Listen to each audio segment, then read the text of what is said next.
Assalamu alaikum. Again, we are here with the remaining topic of aortic stenosis. Now we are going to discuss the indications of cath, when to do the cath or invasive approach, when to use the invasive approach in the patient with aortic stenosis. Number one, without wasting time, we have to continue it. So number one, whenever there is the discrepancy between the symptoms and the echocardiography, what sort of symptoms? If the patient has severe symptoms and echo shows mild to moderate gradients, like the moderate gradients, like the gradients are lower, and you have done all the methodology, you have done the stress echo and all these things. Again, still there are the discrepancy or no clear cut data to label your patient as a severe, but your patient has the symptoms of aortic stenosis, then you have to do the cath. Number one. Okay.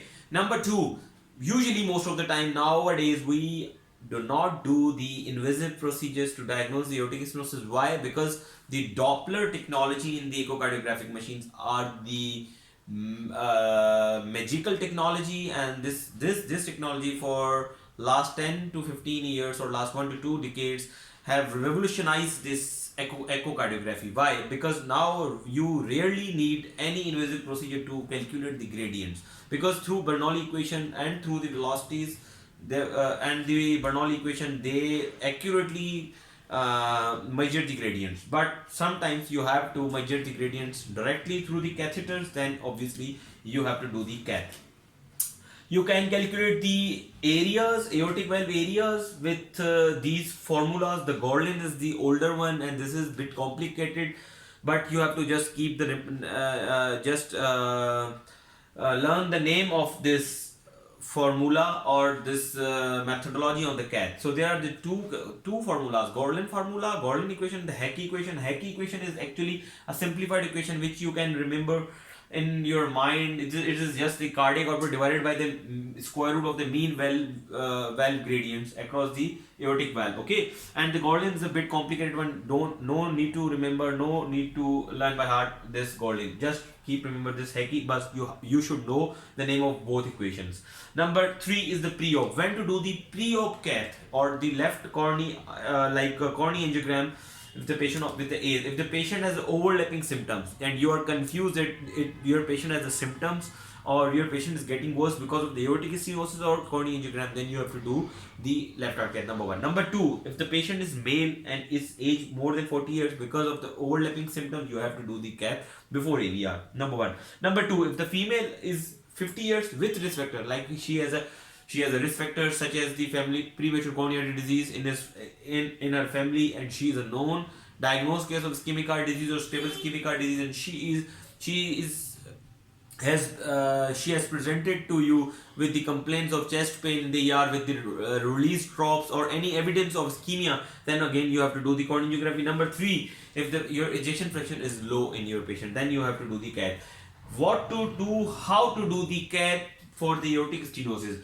There are the two methodologies. One is a single catheter to pull back method. Okay, with the pull back method, you have to push the catheter in the LV, you have to take the gradients, and you have to pull the catheter in aorta and you have to take the gradients. The difference between the pressures of LV and the aorta are the gradients actually, and that gradients actually shows that your patient has the aortic stenosis. Number two, the ideal and the good thing is that you use two catheters. One you have to place in the LV, and second you have to place in the aorta. Simultaneously at the time you have to take the gradients, and then you have to take the gradient, and you have to take the difference, or you have to take the pressures, and you have the pressure which you have taken through these both catheter, you have to take the gradients. Okay, now what sort of gradients you have to take? You have to take the peak to peak gradients, not the instantaneous gradients. What is the instantaneous? Like at this instant you have taken this, like on this, but you can't. You have to take the maximum gradient, the peak gradient. If you have taken, this is the LV. Why? Because why this tracing is LV? Because this is touching to zero. Never ever a great vessel touches zero on the tracing. So if you want to solve the jigsaw puzzle of the tracings, you just have to remember few things, the rules, the basic rules, that the LV, that the great vessel, especially systemic vessel, artery never touches to zero. Why?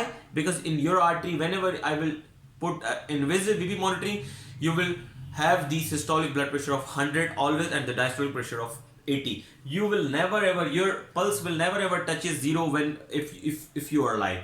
But in chambers, usually pressures reaches to zero, pressure touches to 0 or 10. Okay, so the diastolic pressure always remains of aorta is 100, so it means that this tracing is aorta, and the which a line which is touches to 0, it means it is LV. So if the LV pressures are more than 160 or 170 and the aorta has the peak pressures on the systole is like 140, so there is a difference of around 20 or 30, and that is the gradient actually. Okay, so you have to take the gradients of peak of LV and peak of aorta. So you have to take the peak to peak gradients in the cath, but mean gradients in on echocardiography. This is most commonly asked, most commonly and usually asking question in your examinations. Okay, I hope that I have made myself clear. Now we will move towards the management of aortic stenosis.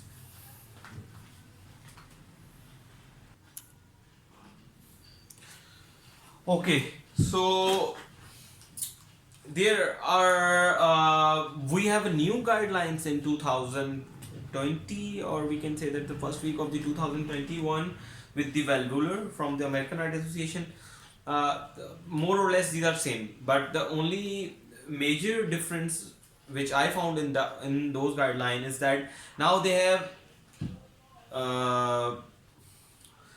have made you bound that in such patients, like if your patient is more than of age 70 years, then you have to do the transcatheter aortic valve replacement on those patients. Initially it was indicated that if their patient is a high risk, then you have to do the transthoracic transcatheter aortic valve replacement. But now they have made it obligatory that any patient who are like age more than 70, you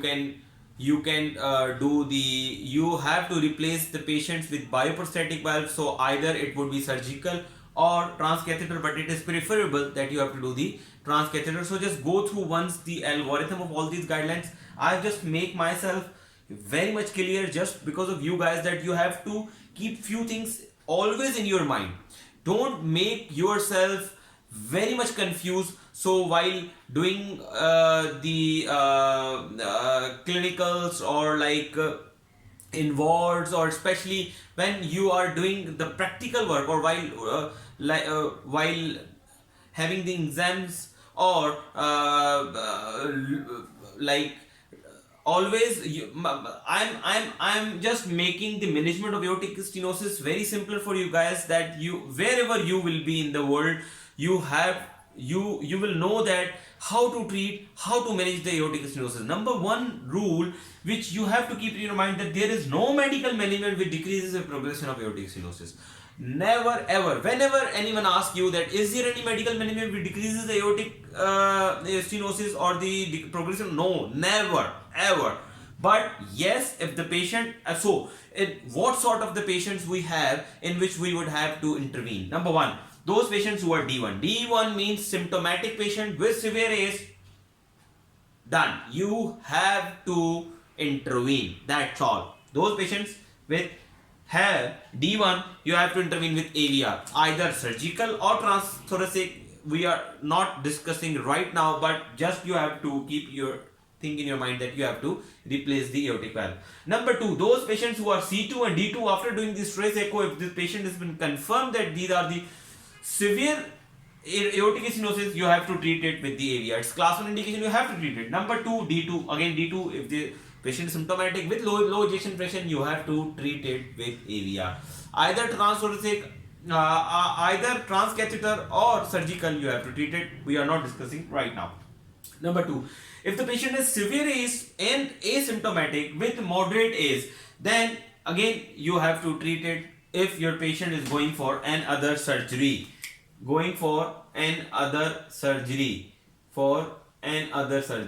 And if your patient is asymptomatic, no symptoms, but critical AS. What is critical AS? is area less than 0.6, gradients more than 60, and velocity more than 5. If this is the category and your patient has no symptoms, so it is class 2A to intervene, it is class 2A to do the AVR in your patients, either transcatheter or AVR. We are not discussing right now, but you have to just keep these things in your mind that those are the patients in which you have to intervene. Number 2, if your patient is a bicuspid aortic valve and your patient is a young child and it is very like not indicated to do the AVR in your patient and your patient is becoming symptomatic, you are plus minus and you can do the valvotomy in the PEDS patient, but you have to keep one thing in your mind that in valvotomy, in the aortic stenosis, the chances of restenosis are very common. In 1 year, in the 12 month, the chances of restenosis is more than 60 or 70%. Number 1.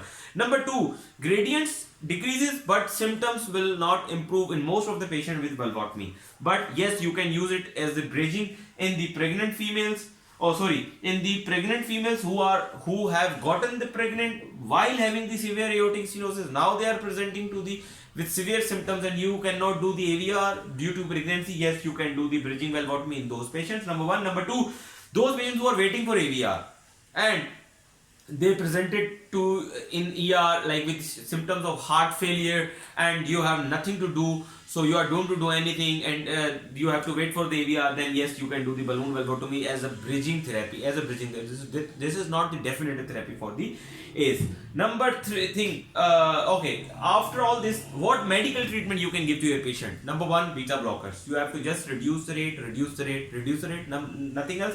Yes, but if your patient has a low ejection fraction secondary to ACE or any other disease, or if it is associated with any other regurgitant disease, then you have to give the beta blockers with ACE inhibitors and diuretic, but you have to use all these medications, especially ACE inhibitors and diuretic, very cautiously. If the ejection fraction is lower, if your patient is hypertensive, if your patient has an other compelling indication of ACE inhibitor or any diuretic, yes, you can use them, but very cautiously. And then now what to do with the subaortic membranes? Okay, in subaortic membrane, if the treatment is surgery, nothing else, you have to do the surgery, you have to cut that the subaortic membrane and you have to obviously treat it with surgical. Then number 1, those patients who are symptomatic with either of the gradients, you have to treat it with surgery. Number 1. Number 2, if the gradients are more than 50 mm mercury and if the patient is asymptomatic, no, you have to treat it because the gradients are more than 50. Number 1. Number 2, if the gradients are less than 50 but this subaortic membrane is associated with the VSG, AR or low ejection fraction, again you have to treat it with surgery. Then those patients who have gradients are less than 30 but even you have to treat it. Who are those who are having the participant of the competitive sports, number 1, or who are planning to do the pregnancy, planning to get pregnant, so pregnant to be pregnant. So those are the patients in which you have to treat the subaortic membrane, even if the pressure gradients, if the gradients are less than 30 millimeter of mercury. Now, what are the trials to support the transcatheter aortic valve replacement versus surgical aortic valve replacement? We will just briefly discuss the trials and then we will finish this topic of the aortic stenosis and then we will inshallah move to the aortic regurgitation in our next lecture.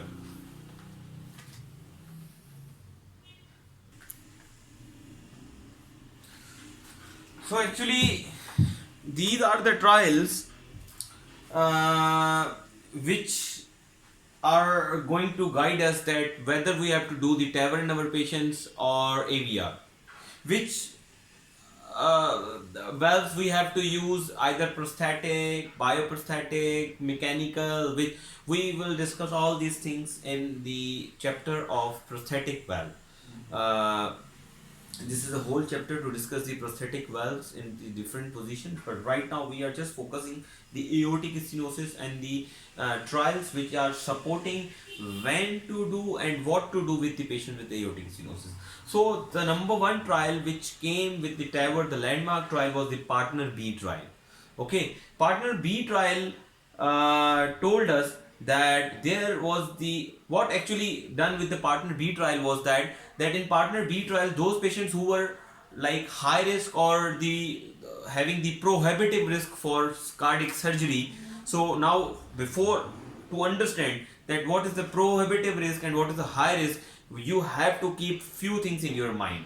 One is the STS score, and number two is organ score. These are the simplest score, and organ score is the bedside score. You can calculate it, and like you can calculate the risk of your patient for the surgery. And STS score is the computer generated score. You have to calculate it with the calculator. So in STS score, oh sorry. So what is the definition of prohibitive risk? Prohibitive risk. The definition of prohibitive risk is that those patients who have the survival survival of 1 year survival would be less than 50%. If your patient has the survival expectations of 1 year less than 50%, it means your patient has the risk, prohibitive risk to do the surgery. Number two, organ. If your patient has 3 organs are involved, like liver has gone, brain has gone, like heart has low ejection fraction, or if there's a liver has gone, kidneys have gone, and brain has gone, so it means your patient has a prohibitive risk. Like your patient comes under the category of prohibitive risk. Number two, high risk. What is the definition of high risk? The STS score is more than 8% and 2 organs are involved. If your patient has the STS score of more than 8% and the 2 organs are involved, it means your patient is high risk for the any cardiac surgery. And intermediate is STS score is 4 to 8 and 1 organ is involved. And low risk is STS score is less than 4 and no organ is involved. So STS is computer generated score, and organ is obviously you can calculate through the at the bedside. Now, what they did in the partner B trial, they made a pool of 2 pools of patient. In one pool, they kept the patient on medical therapy. Why? Because those patients were high risk or with the prohibitive risk to do the surgery. And with and other the second group or the pool B, they kept the patient for those who were done the transcatheter aortic valve replacement. That was the first time in the landmark trial transcatheter aortic valve replacement was researched, was studied. So what they got, what they saw, that there was the 20% mortality benefit with TAVR group. Those who were done with the TAVR and those have had the 20% mortality benefit, in contrast with those who were only kept on medical therapy, because these all were the high risk and prohibitive patients. Then the second important trial was done on the high risk group. In this group, no patient was taken with the prohibitive risk, but those patients who were high risk but no prohibitive risk were taken, and in one group those were done with the surgical aortic valve replacement and second was done with the transcatheter aortic valve replacement. What they found that the both arms, the surgical AVR and the transcatheter AVR, were non-inferior. So this partner A trial came up with the new guidelines or the recommendation in 2017 that you have to do the transcatheter aortic valve replacement, or you can do the transcatheter aortic valve replacement in the patient with the high risk, high surgical risk. Then another trial came up in around 2017 or 18, the partner 2 and Surtavi. These are the 2 landmark trials which were done on the intermediate risk group, like the risk of 4 to 8 with the 1 organ involvement. And what they found that again the surgical AVR and the TAVR both were non-inferior in that study as well. Then another study which recently came in 2019 was the partner 3 trial. Then this partner 3 trial told us that this TAVR, what they did in partner 3, they again made a pool of 2 groups, and in one group they were done with the AVR, surgical AVR, and second group was done with the transcatheter aortic valve replacement. What they found that both, even in the low risk group, the both surgical AVR and the transcatheter AVR was non-inferior in the follow-up of mean follow-up of 2 to 3 or I think 4 years. So partner 3 trial came up with a new hopes, came up or with the new recommendation which recently came in 2020, that you can do the TAVR in the low risk group as well, but that group should be elder. Why? Because you have to use the bioprosthetic valve in the transcatheter aortic valve replacement. You cannot replace the metallic valve with transcatheter approach. So that's why now in recent guidelines, they with the findings with the research of partner 3 trial, they came up with a recommendation that you can do the transcatheter aortic valve patients in low risk or intermediate risk group, but those patients should be elderly. So you just go through once the quick review of that newer guidelines or their algorithms. You will find all these things which I am discussing right now. So these were the trials which actually guide us when to do, what to do, and what is the data behind this transcatheter aortic valve replacement. We will discuss in detail that which types of the valves we used in transcatheter aortic valve replacement. Usually there are 2 types of valve which we use. One are the balloon expandable, number 2 is self expandable, and 2 or 3 companies are actually making this transcatheter aortic valve. Number 1 is the Edward Sapien and number 2 is Medtronic Core. We use in Pakistan, we use both Edward Sapien. Few institutes like AKUH and Taba is or I think AFIC in Punjab using Edward Sapien, and in NICVD we use Medtronic Core valves. So end of discussion here. We are not like going into the detail of all these transcatheter aortic valve replacement because this is beyond our scope. This is the discussion of the interventional cardiology or the structural cardiology. So we are just keeping it very simple here. So just keep me always remember me in your prayers. Share my lectures with your buddies, spread the word of knowledge around the world, and subscribe my channel and press the bell button for future updates. Allah Hafiz.